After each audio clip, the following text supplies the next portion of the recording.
All right, so I did push back the due date of the second assignment for those who have a Monday lab. So I did try to, I believe I hit the button to make sure that that happened. Otherwise, what I'm going to do right now is I'm going to make a change to our module, and we're just going to jump right into our exercise today. Today is going to be our very first introduction to for loops. All right, so today's going to be a very first introduction to for loops. Let me go ahead and modify the module to update the link so that you can get to the right places. Okay, so try to have the videos watched by Wednesday. So let's go ahead and see. All right, okay, scroll down. So we will do project 4 from the book, which has to do with drawing a circle. Pretty much drawing shapes. We're going to be drawing shapes using our computer today.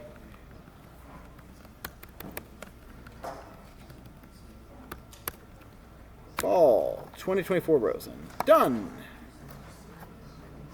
Save. So what you want to do today is go to the course, go to our Canvas course. Go to the Canvas course, right, and then on the side, if you don't see it, you hit this button over here, the hamburger button, and hit modules to get to your modules. And then now it's week 3, so we scroll down and we click on week 3, the module 3. Right, one module a week is what I try to do. So module 3 is fairly strict. So module 3 is a fairly short module. I try to basically do both not too much and a whole lot in this module. The not too much is that it goes over how to some kind of suggestions on how to debug your program, as well as it talks about doing the import statement, which is what we have to do for Turtle. The second video is probably the most important. In fact, it has the most views on the YouTube channel of all, which is the most common import issue in Intro to Python classes, which is that you might accidentally name your program something you shouldn't name it. Simply put, don't name when you're doing programming with turtles, don't name your program turtle, or your file random, or your file math. Because then your computer will get very confused when it tries to import any of them.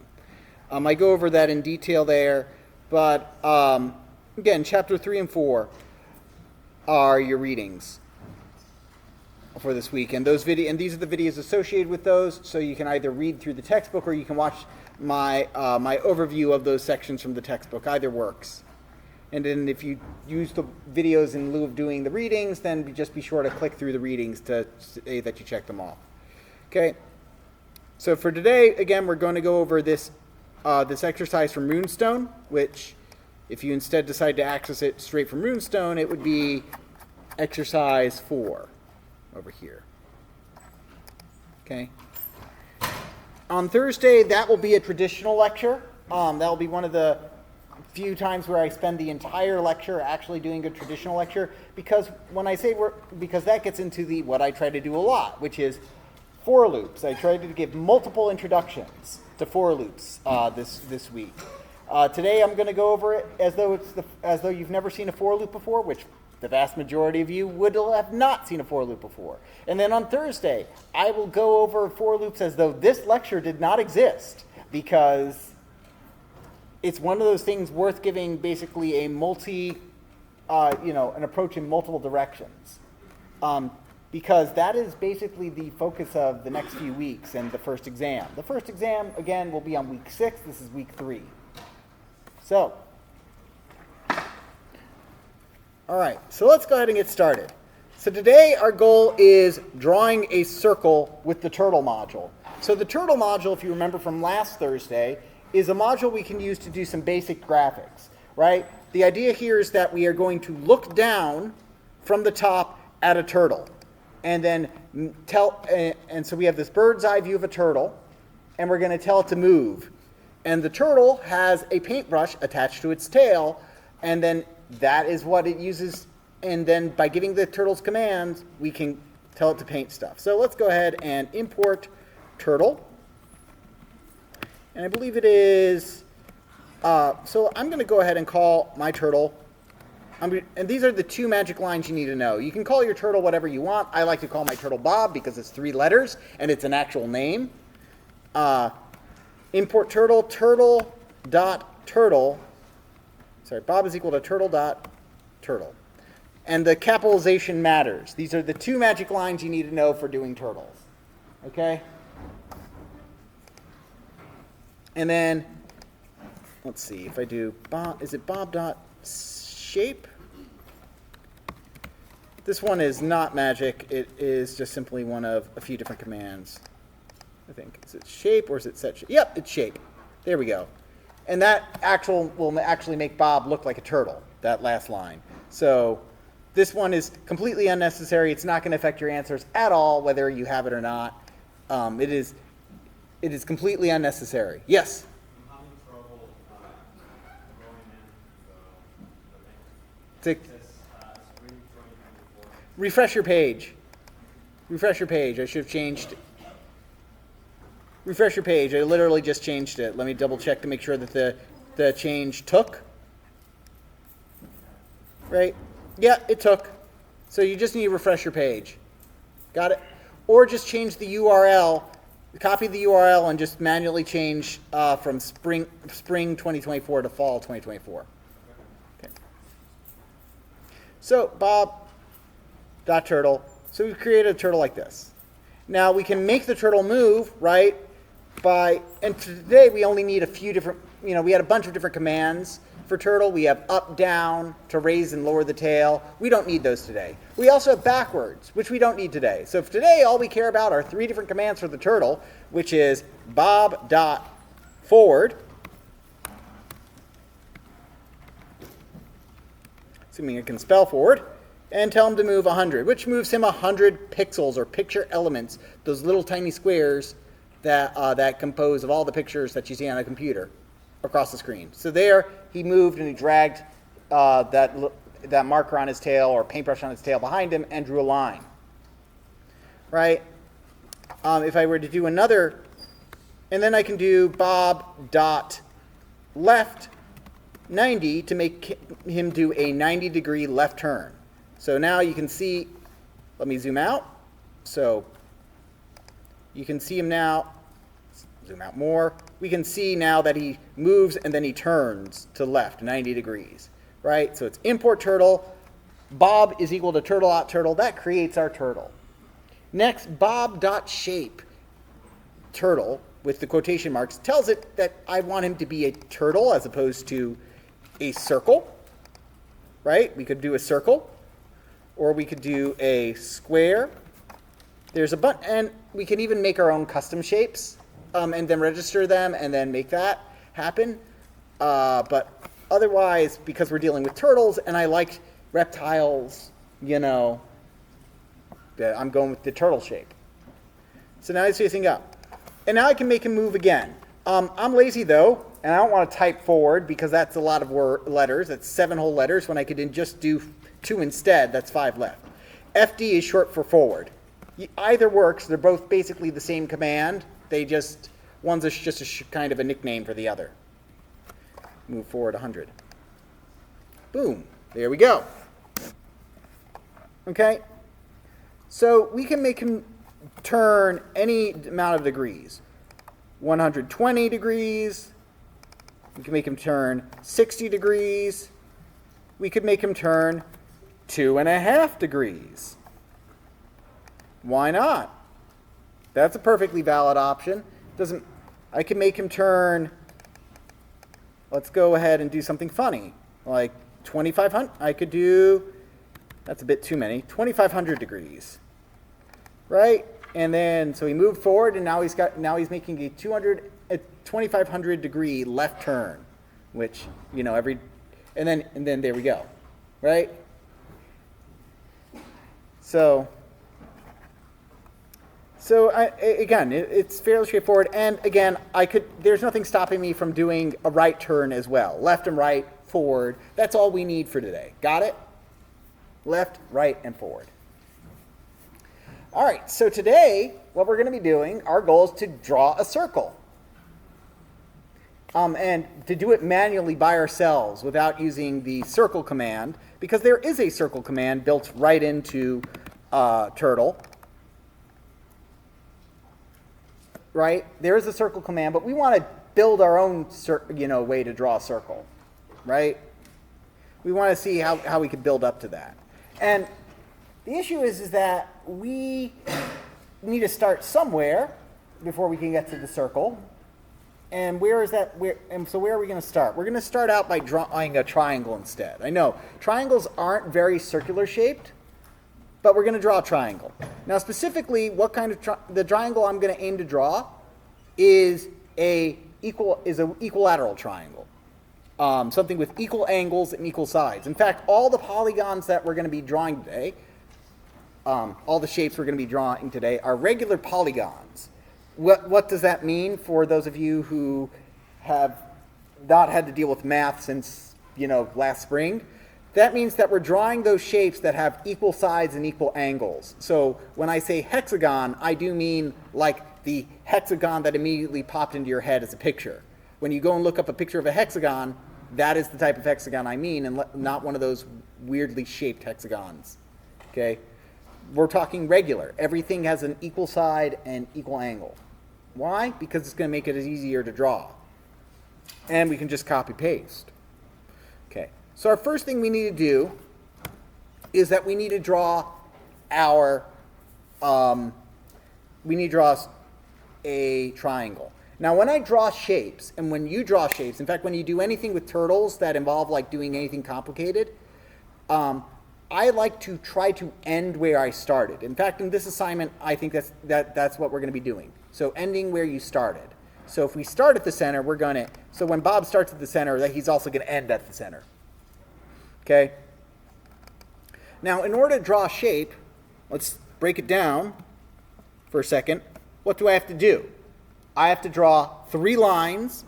That's it, right? I got to put together 3 lines. Okay? Now, there's a bit of just like how I talked about with color, there's going to be a bit of just for doing our triangles, there's going to be a bit of prior knowledge getting into our way. Okay? So, suppose we start here, right? What I want to do is I want to move Bob like this, and then he's got to turn, and I could do either a triangle facing up or facing down. I'm going to go with facing up. Then he's got to draw this line, and then he's got to turn, and he's got to draw this line. And then finally, we'll turn again to be facing the same direction that we did at the bar. So it's going to be move, then turn 3 times, right? Move, turn, move, turn, move, turn. Make sense? Okay. So how big we make this first turn doesn't really matter. Sorry, how big we make each side, how much we move forward, doesn't matter so long as we move forward the same exact amount all the time, right? Doesn't matter.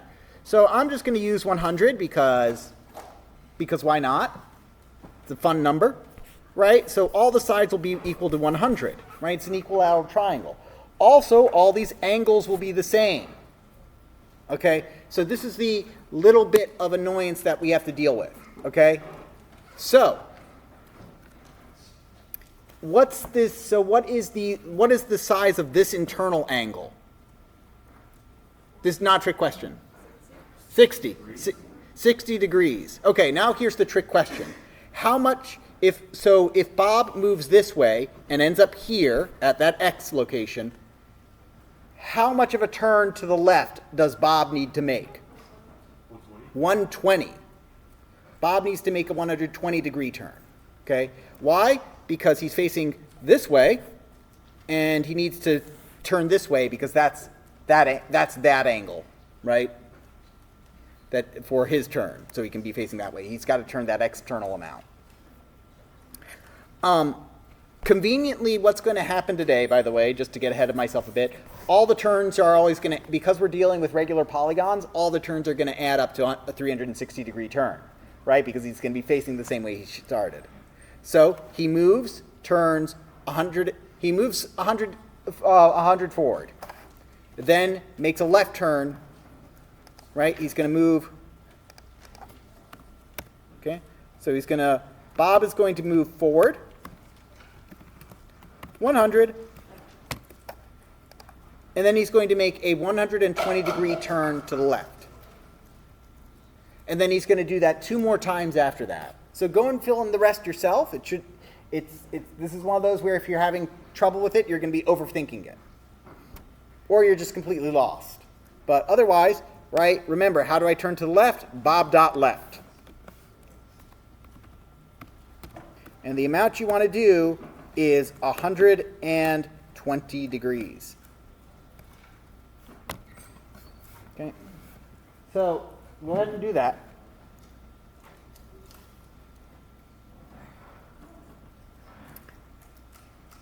And my suggestion, just do it the first time and then copy and paste it 2 more times. Right? Copy, paste. For those of you on Mac, that's Command-C, Command-V. For those of you on Windows, Control-C, Control-V. For those of you on Linux, it's whatever you set it up to be. Yes? Do you use a for loop? We're building up to that. Okay.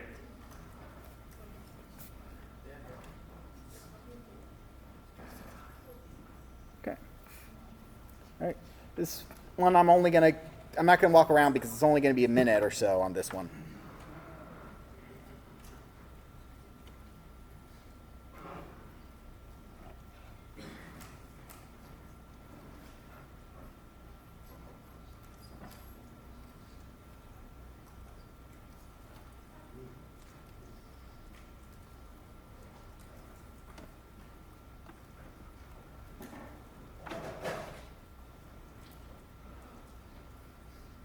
Is there a way to get it to start from somewhere other than the center? Yes. There's probably a command to do it, but I could also do,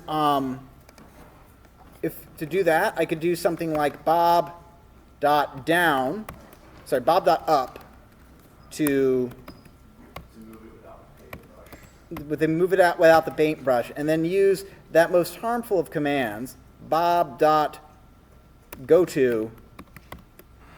and then let's go with negative. Let's see, it would be negative 100, negative 100. I think that's what it would be. Oh, yep, and I never closed that. So if we do that, the bob.up and bob.goto, right? And then we'll want to match it with the bob.down. That moves him over there. Bob.goat, negative 100 does what? It moves him to point negative 100, negative 100. Right? As opposed to where you start, which is 0, 0. It's just the Euclidean plane. It's just your 2D graph that you've always been using, which is formally called the Euclidean plane. So there you go. Here I move him from negative 100, then I tell him to go to 0, 0, then I do that. So let's go ahead and draw that triangle.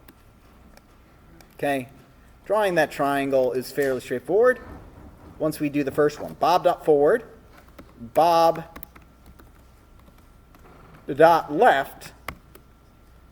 100. So Bob.left, 120. All right, and that makes our first turn there. So Bob.forward, Bob.left, 120. If we copy paste this again, tell Bob to go forward another 100, and then to turn another 120. He moves forward, turns, then moves forward, and turns again. And we notice that he is now pointing that down. I'm going to go and slow it down for you. I believe it is bob.speed to slow it down. 1 is the slowest speed, I believe. So there he moves, turns, and now you can see he's turned a total of 240 degrees. He's in line to make that next turn. So we'll just simply copy and paste that. Move, turn, move, turn, move. And now he's back to where he started, which is convenient for us because that meant if I wanted to do something like, because that makes it easy for me to do things like this, Bob dot right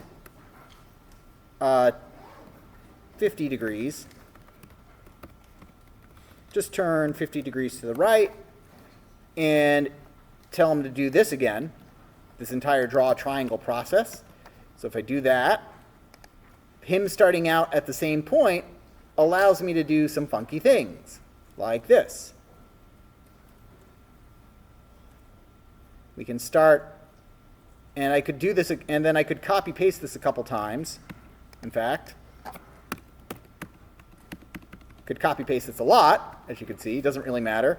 But although if I'm going to make it that long, then I should probably speed it up a bit.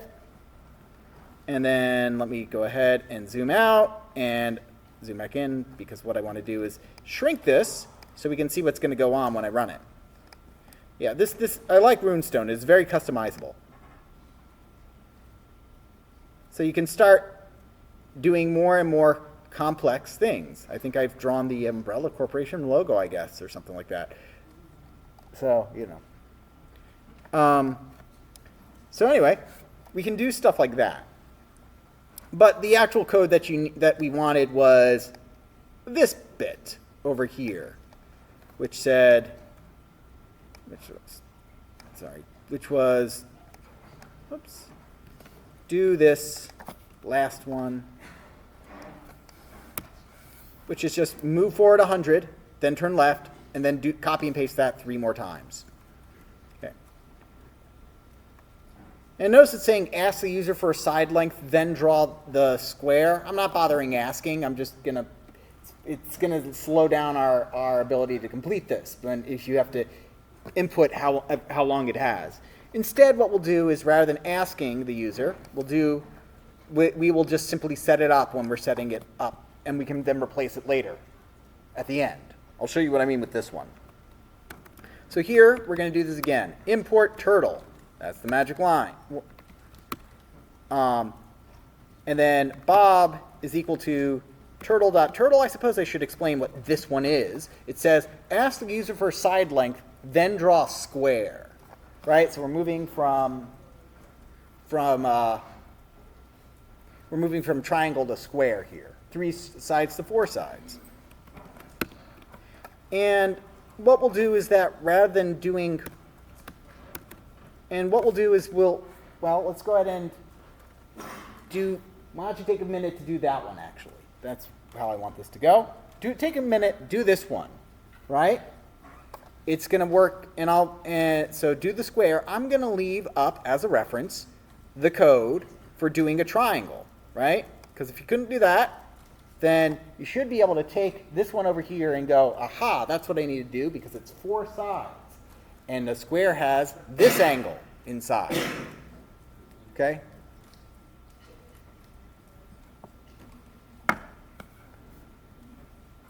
So take a minute to do that.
for square, square is fairly straightforward. What we're going to do here is that we are going to do bob dot forward. Again, it's dependent on me being able to spell, always a dicey thing. Bob dot right, or left, I did left, so 90. And that will move the turtle like this, right? If I wanted to be turtle shaped, I'll do bob dot shape is equal to turtle, because I like that. It's completely unnecessary. I just like the turtle. Okay, there we go. And so now what we do is that we are going to do this total of 4 times. So everybody can see that. Forward, forward, forward, forward. Okay, boom, boom, boom, boom. Right? And we draw a square. So now we've got to abstract this a little bit, okay? We are going to abstract this a little bit. First and foremost, okay, let's go ahead and instead of typing in 100 each time, we're going to say, okay, we're going to do this as part of the setup. We'll say how big the side is. We'll say it's 100. And instead of, so we're going to store 100 in a variable so we can change it very easily later and just replace and tell it to use that variable instead. Now the reason I do this is that if I want him to go 50 instead of 100 to draw a smaller square, I can. It's super easy. I just change one number. Instead, though, if I didn't have that, what would I have to do? I'd have to, if I instead had a whole number here, I'd have to say, oh, I want them to be 50. I'd have to go and change it every single time, right? Which is a frustration. Okay.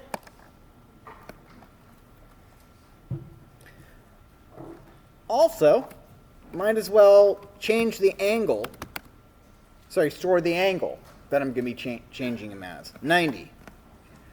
So, angle, angle, angle, angle. Because it's always the same thing. Move forward a side length, then change the number of angles. Since it's a regular shape, it's always going to be the same. Right? All I've done there is I've abstracted it. I've stored our things in a variable. And the reason this is useful is because now I can actually do what the user asks, what the question asks, and I could do something like this, which I'm not going to, except for this one thing. Enter the side length, right? And then side is equal to int side to get how long I want it. And you can see how this would slow me down because it has a pop-up now, and now I have to type something in. And it works, though. It does work. It works the same. But now you know why why I say, oh, we can just put that in at the end. Because we literally can. We can just replace any variable we need with an input statement. But you'll see that I don't like input statements. I find them they're very necessary for the beginning, and I find they get in the way very quick. Okay. So, now what is this? Octagon and then circle. Okay. So yeah, this is a good point for me to walk us through this. Okay? So this one asks the user for a side length and then we want to draw an octagon. Okay. There's a couple issues with that. One, copying pasting is beginning to get a bit tedious, right? So this bit, no problem to copy, right? Over here. This bit, no problem to copy that over. Import turtle. This part's just like our preamble, right? We just need that to get it set up. Let's go ahead and remove the comments because we don't need those comments. But now I've got 2 issues. First and foremost, is the actual copying pasting is at a point where it's actually becoming not safe. Wait, how many did I do? That's why. Because because human memory is working memory is between 5 and 7 different things, and then also your ability to group is kind of hard capped around 7. Like you can recognize it. The goal, so just as a mental exercise, take a second and think, okay, 1 is its own thing, 2 is its own thing. You can visualize 3 as like 3 different things.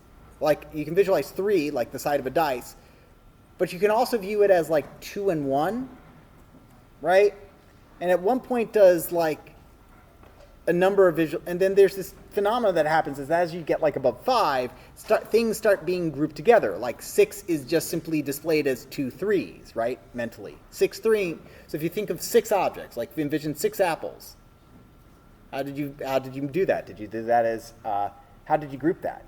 You didn't do 1 group of 6. You did 2 groups of 3 or 3 groups of 2.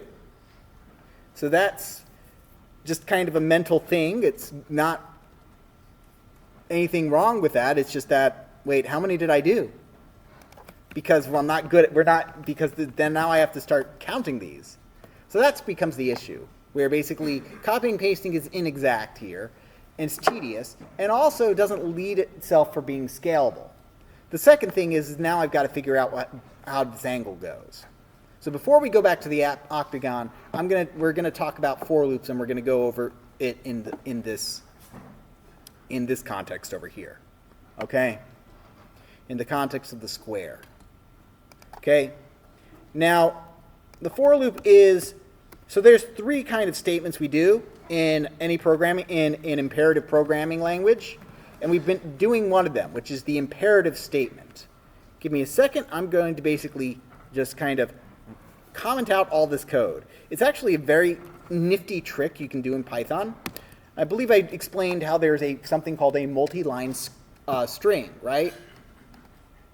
So what you do is that if you want to comment out a bunch of things, you just turn it into a multi-line string and don't set it into a variable.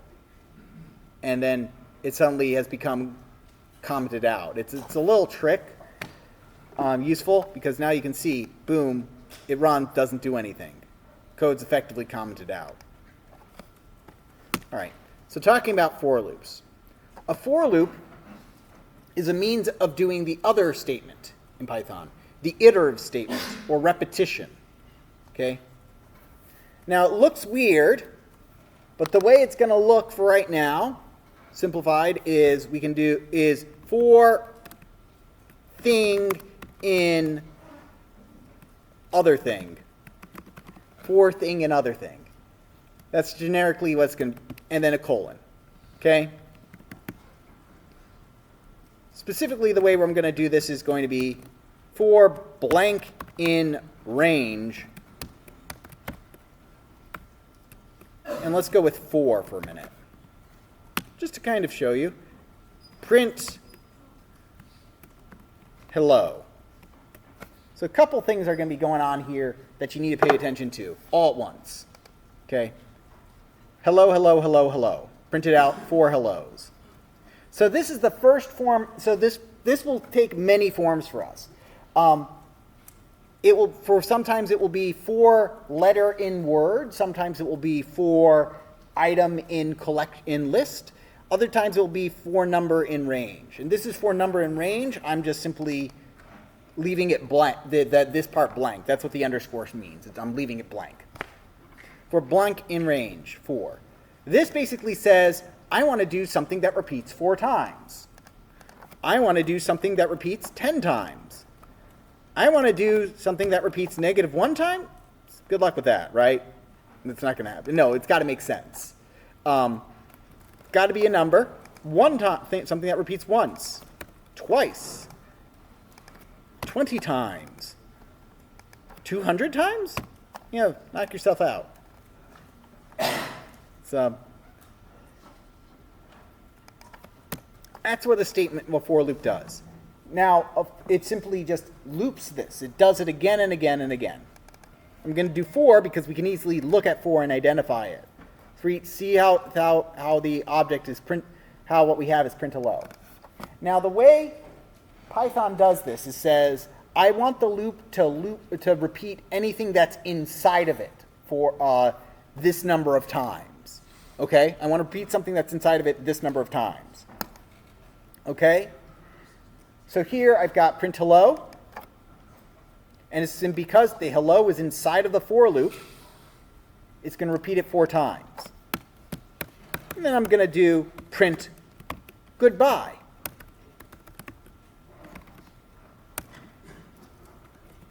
Okay? I know these are very boring examples, just bear with me. Okay, so I'm going to run this, and it says 4 hellos and then a single goodbye.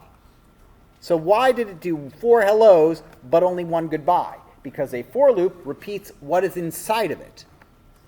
The goodbye is outside the for loop. Now it's inside the for loop. Inside, outside. Inside, outside. The for loop ends, and the end of the body of the for loop, so to speak, is when we have no longer have an indentation.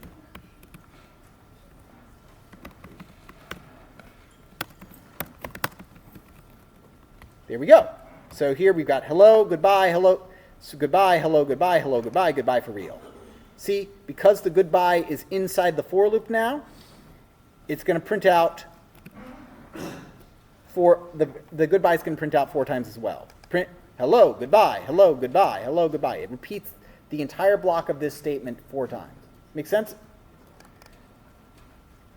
Now if I move this back out, it does this. Goodbye for real. So the for loop is useful for repeating something a whole bunch of times. Okay, now for a second, for those of you who have taken C or Java, who are possibly internally screaming right now because this is not the way a for loop looks. A for loop doesn't look this way. A for loop has 3 parts, right? For loops have parts like this that are completely sensible. They look something like this. For int I is equal to 0. I is less than the target amount you'd want, for in this case, right? And then you say I plus plus. And the answer is yes, but we're using the other for loop that Java has. Yes, Java has another for loop. We're using that one instead. And the other part that you got to understand is that for Java or C, you figured out scope from curly braces. Well, the Python programmers looked at this and went, well, wait a second. Hold on a second. Everybody is using these curly braces and already indenting everything. So why use the curly braces? We'll just use indents to figure out visually where things have scope. Okay, so there you go. So for blank in range, and then the colon's important because the colon is what tells Python there's an indent coming. Okay? So, as a result now, let's go ahead and now apply this to Turtle. For blank in range, so I could do something like bob.forward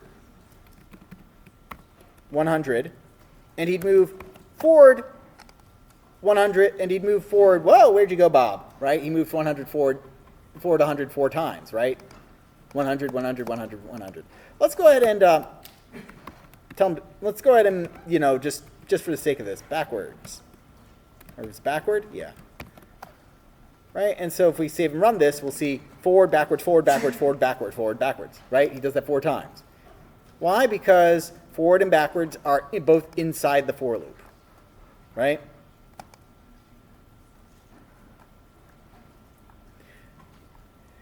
Okay. And then we could do something like, and what's great about this is that we can start doing things like, Bob dot, let's go ahead and say, do this 30 times. Bob dot right 50 degrees. Not something that's not repetitive. So what we can do over here is that he can start just moving and turning. He's been told, hey, do this 50 times. I want you to go forward and do this, and I want you to go forward and turn 50 degrees, 30 times. Okay? How does this work internally? That's for Thursday's lecture. All you have to know is that if you use this format, and have some variable here, right, x, then that's going to repeat x number of times. Now, since we're doing with the square, we want it to go 4 times, right?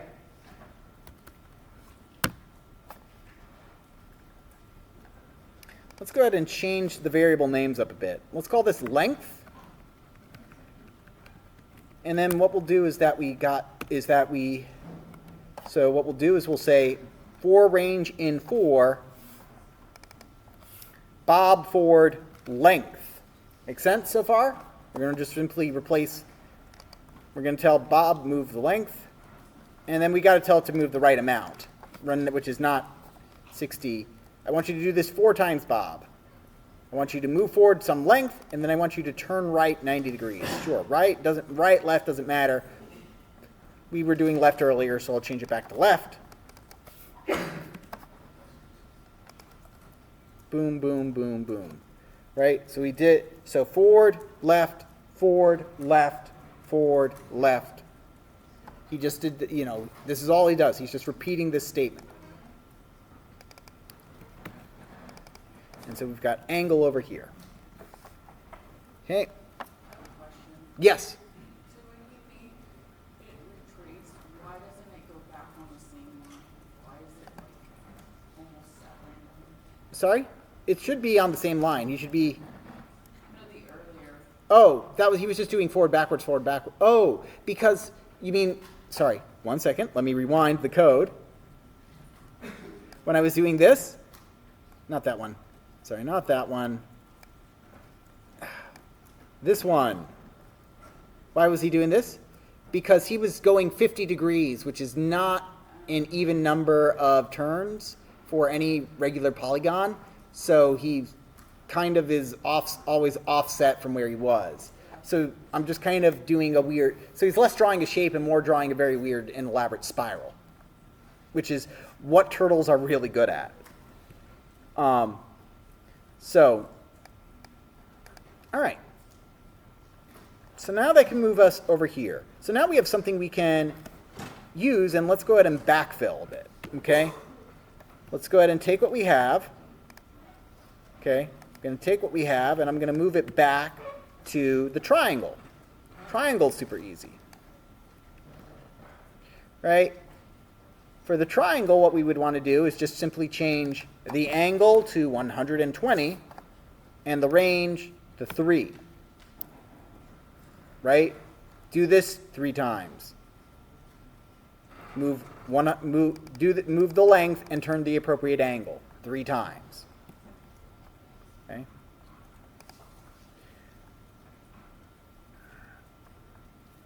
Now,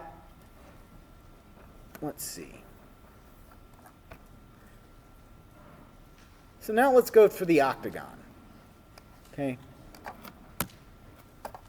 Now, I'm going to change up this formula just a bit here. Okay. Rather than doing the angle here, first off the top of your head, you know what turns we need to make for an octagon.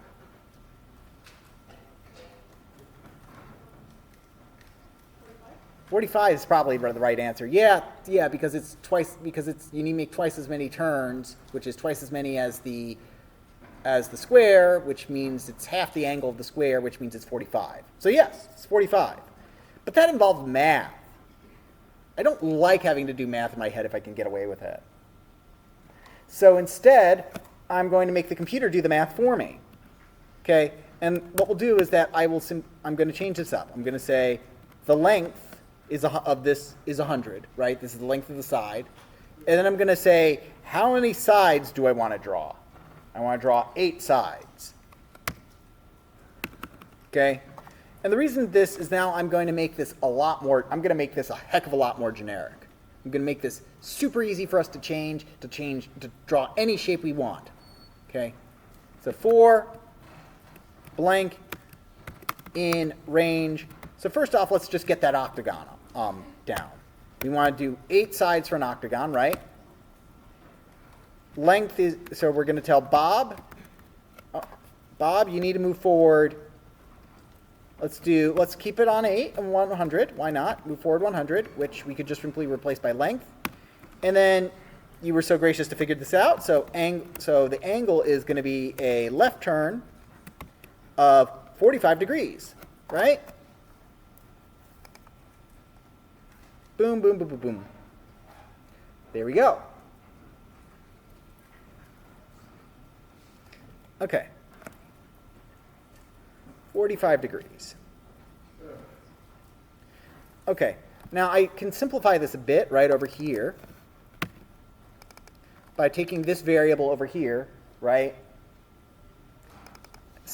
And replacing it over here, right? Blank in range sides. I want to do the sides number of times. So if I change this to 4, it will then do it 4 times. If I changed it to 7, it will do the loop. It will do what's inside the loop 7 times. Now, what I would really like is that if it would do what I really would like it to do, which is that if I change the number of sides, it will figure out what it needs to do, the correct angle to draw automatically. Right? Everybody following me on that so far? So, going back to something I said earlier, the turtle needs to make 360 degree turn total, no matter what. Always got to make a 360 degree turn. Here, we are making a 120 degree turn. Three sides, 3 turns, 120 plus 120 plus 120. It's equal to 360. 4 squares, 4 sides, 4 turns. 90 plus 90 plus 90 plus 90, right? 180 plus 180 becomes 360. So now here I've got 8 45 degree turns to do. It's always equal, right? The number of turns I need to make is equal to the number of sides. And each is an equal part of 360, which means we can use math to do this, which means that I can just simply write the angle now as 360 degrees, 360, not 350, divided by the number of sides we have. Okay, everybody track with that? Because, right, think about it for a second, right? With a triangle, 360 divided by 3 is 120. With the square, 360 divided by 4 is 90.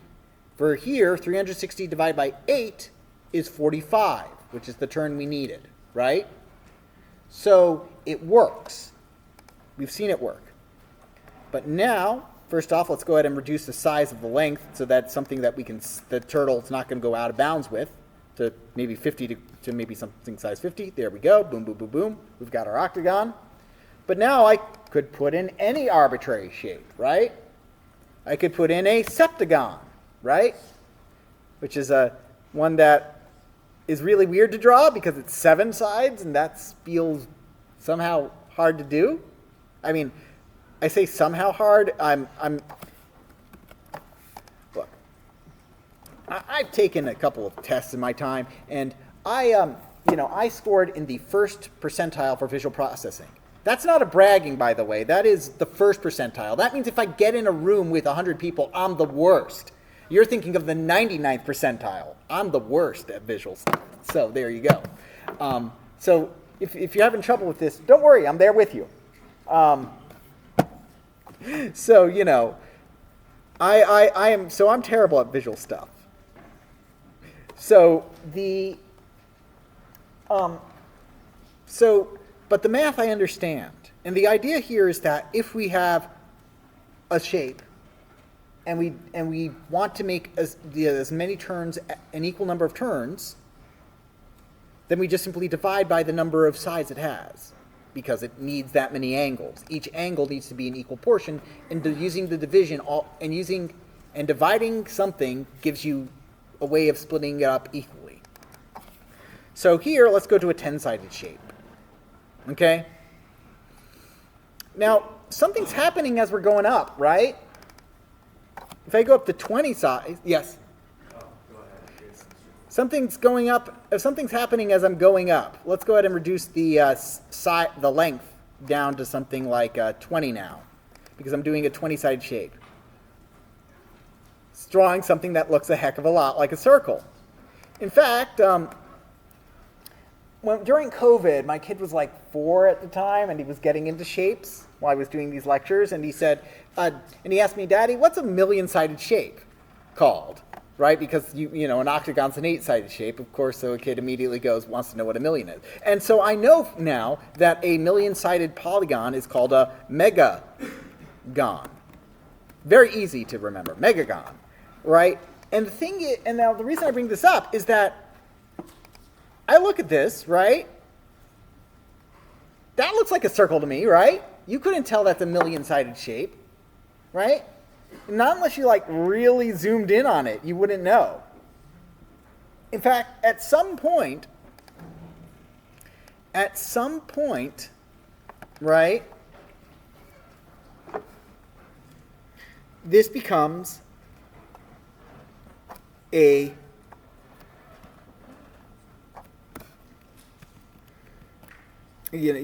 some point this becomes a heck of a lot like a circle. Okay.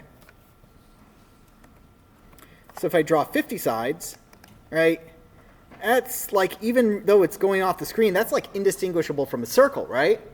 In fact, that's what we got to do with computers. With computers, we don't have the luxury of being able to draw a perfect circle. Why?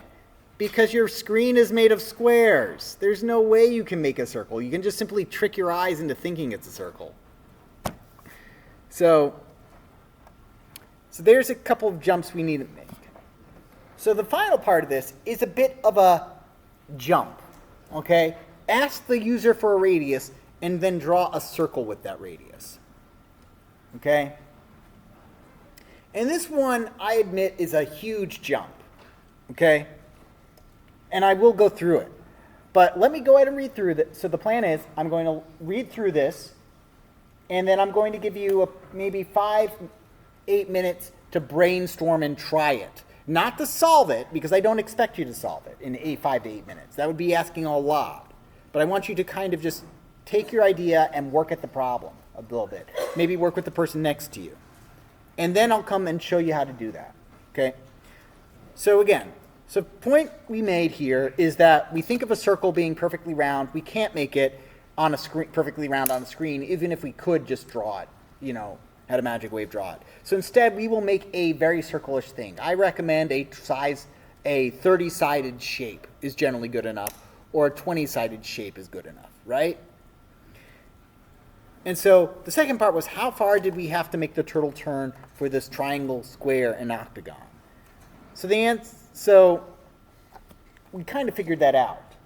We figured that out as we were going, right? That the amount is 360 divided by the number of sides. Here we want to probably do something like a 30-sided shape.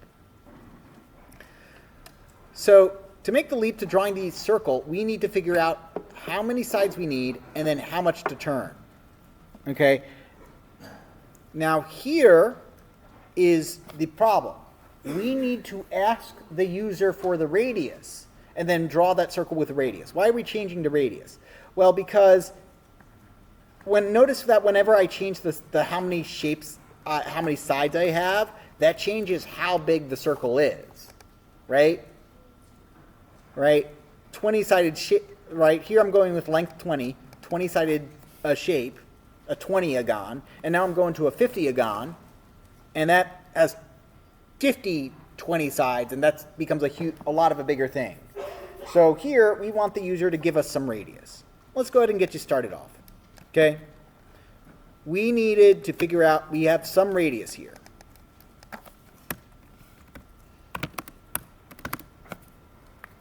Radius is equal to whatever the user wants. Maybe we'll draw a radius of 100. That's a pretty good size, right? So we're going to assume that basically that we're still drawing a shape of side 30. So I'm going to say sides, in kind of mental quotation marks here. This circle has 30 sides, which means that the angle it needs to turn is 360 divided by sides, right? So here's the rub, okay? Your instinct the instinct that a lot of you will have will be to do this. For blank in range sides, move forward, Bob dot forward, the radius, Bob dot left, and then whatever that angle is, 360 divided by the number of sides, because we're doing a 30-sided shape. And I'm here to tell you that that is wrong because we're drawing a really big shape now, like a really big shape now. See? Like we're drawing a physically big shape right now. This is not radius 100. Remember, what is radius? Radius is the distance from the center of the circle. So we need to somehow translate this radius to figure out something else that should go here instead of radius, right? Now the angle is correct, 360 divided by sides.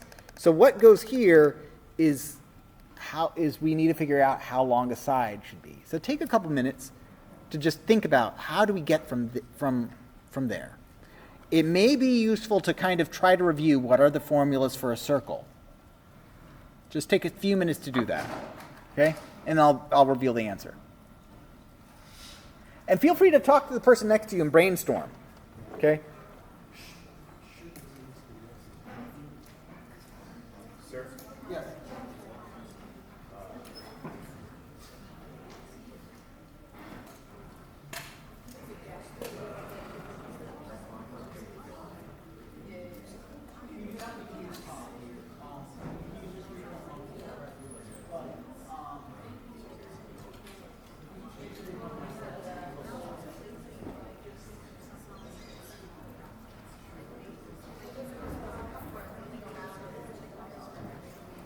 Yes.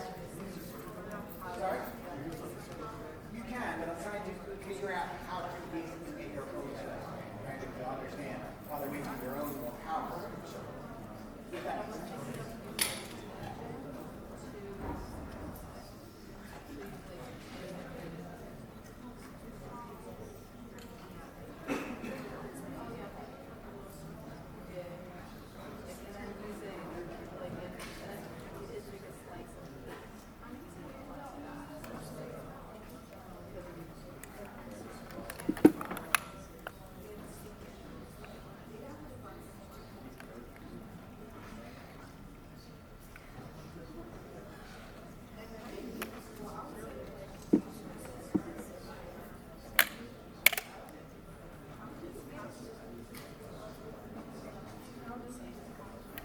Yes.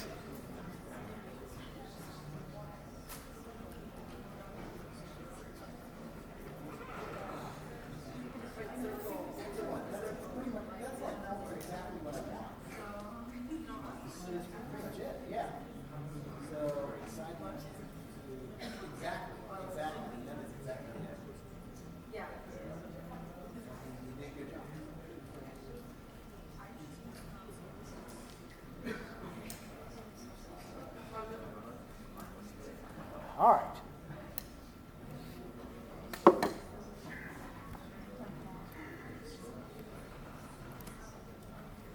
All right. So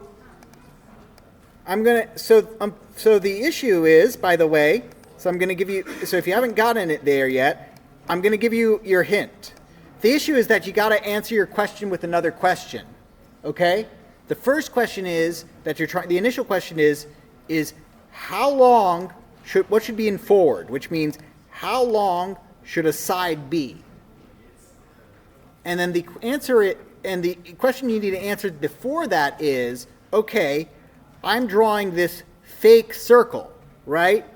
What is the total amount of the total length that I need to draw, right? What is the total length I need to draw? What is the total length of the special word of that perimeter for a circle exactly? How much circumference do I need to draw? And then the answer is I need to draw an equal portion. So what needs to go in is an equal segment of that circumference. So the first step is go from radius to circumference. Anybody want to volunteer that formula? Yes. 2 pi r. 2 pi r. 2 pi r for your circumference. Now, you don't want to just type pi in. I recommend just using the good standard of using 3.14. You can use a more exact thing, 3.14159. And so but 3.14 is going to do just fine here because you're not doing anything too crazy. So take a few more minutes with that advice, right? 2 pi r.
Okay, so let's go ahead and try this now. So again, if you solved it, awesome. If you weren't able to get there, that's fine because this is a computer science class and I'm suddenly throwing geometry at you, right? You weren't prepared for that. You thought I was here for coding, not for math. And the answer is that the math doesn't really get more complicated than high school geometry and some of those other formulas you've learned. It doesn't really for this class. And you don't need a lot of math to be a good programmer. I personally think that math is required to be a great programmer, but to be a good programmer, you don't need math, if that makes any sense whatsoever, right? So here, we're going to ask the user for a radius and draw a circle with the radius. So what we need to do is that we need to figure out how much he needs to move, right? He's got this total amount that he needs to move, that Bob needs to move, and we need to move this segment, and then we need to move this amount, and then we got to move this amount over here, and this amount over here until we go around. And each of those segments needs to be equal, right? Make sense so far? So we need to figure out just in the same way that the angle needs to be equal. So length is going to be equal to something divided by the number of sides to make it equal, just like the number of just like that angle is equal. So length. And what is that something? Well, that something is the circumference, which I'll just call circ. Also, just reminds me of one of my favorite puns of all time. If you haven't, I love reading, and if you haven't read Terry Pratchett's Discworld series, it's fantastic. It's about this magical fantasy world that's on the back of four giant elephants, which is on itself on the back of a giant turtle. Okay, it's a fantastic series, and so of course this world is flat. Now, to prevent things from going all off the edge, there's a giant fence around the Discworld, which is called the circumfence. because of course it is. It's a terrible pun, and I love it. Anyway, going back to that, we know that the formula is 2 times pi times r, right? You would always write this. You'd always write 2 pi r in your math class, but we can use more than one variable here. We don't have a pi. We could put a variable for pi, but I'm not going to. I'm just going to type in 2 times 3.14. And I'm going to just type, why not? Actually, I'll go ahead and make a variable for pi, just to show that it's easy. I'm going to the convention is to capitalize it because it's a constant, but 3.14. So 2 times pi, and then rather than using r, I used radius, because why not? So there, sides, pi, circumference. So that's the total amount that the turtle needs to move. And so now we just simply say the length of a size is the circumference divided by the number of sides we have of this, right? And yes, it's not really a circle, right? Because circles don't have sides. We're more calculating a perimeter, but we're doing it by using what we're doing is we're figuring out, okay, how much of a circumference should a circle have? And then we're saying, well, if I draw enough sides, it's going to be close enough, right? It's not going to, right? If I do this, like if I go down to 3, you'll see that I just draw a triangle of quote unquote radius 100, right? And if I go to an octagon, you'll see I draw an octagon of, quote, radius 100. But you see that the size of the shape I'm drawing is now the same, right? They're relatively the same size. If I draw something of size, I don't know, 200, it's going to take a while. Sorry? Yep. So one of the great features of this, by the way, is that if you put too many here, right, to make sure that this does not freeze, and by the way, it is moving. It's just moving so very slowly. Okay, to make sure that you don't accidentally lock your web browser up, right? Because just the way that web browsers work as engines, it has a feature that it will crash. It will just crash automatically if it runs for too long. Okay?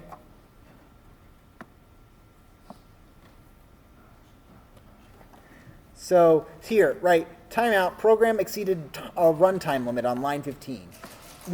So here you got, it ran for more than 30 seconds, so it automatically crashed. And that's just to prevent it from basically you locking out your web browser, okay? Because then you'd lose all your tabs, right? And that would be the worst tragedy of all. My wife is one of those people who basically uses browser tabs as bookmarks. I think she has more than she has enough open on Firefox on her phone that it displays the infinity sign rather than the actual number. So losing them is a huge tragedy. So anyway, to prevent that from happening, this is a feature built in. You can change the runtime limit, but it will just crash automatically. There's a bonus question here that you can try, but it's 3:10, and I think I've strained everybody's attention as it is. So let me just talk about what we're going to be doing on Thursday, and then I'll let you go. So on Thursday, we are going to still be talking about circles in a bit, but we're still going to be talking about for loops. Specifically, what we're going to talk about on Thursday are different means of approximating pi, right? 3.14 is a number. It's a number that we use for pi. The question is that we're going to be examining in this class is how in the world did we figure that out? Where did that come from? And we're going to be using some very, very old algorithms, like from pre-computer times, very old formulas, to figure out how to calculate pi. All right. So have a great day. Yes, I'm going to go ahead and share this. Yep, all the lectures are recorded. I can, here, watch. I can show you. Boom. It's right. So I have actually, so this laptop's very weird. It has a second screen on it, and I keep all the recording stuff on the bottom. 1 second.